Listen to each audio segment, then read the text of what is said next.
Ankavanina tranoray tompoko lasy tompoko vavy no hitsidina ny tokantranonao amin'izao alahady hariva izao.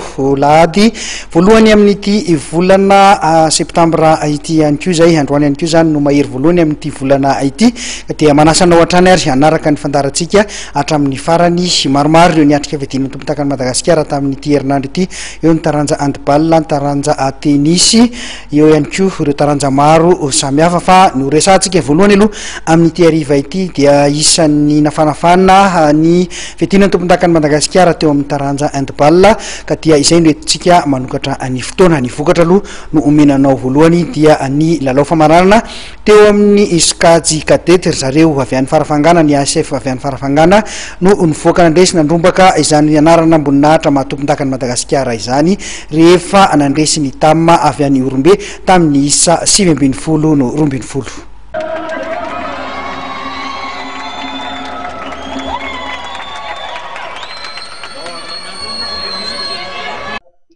Ny ASF manao akanjo mavo amin'ny sary avy any Farafangana no voaositra ho tompon-takany Madagasikara skajy kadety eo amin'ny taranja handball.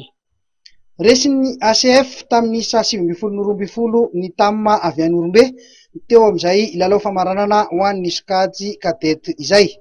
Nanatombo teo amin'ny lafin'ny teknika sy lafin'ny lehabean'ny vatana izy zareo avy any Farafangana.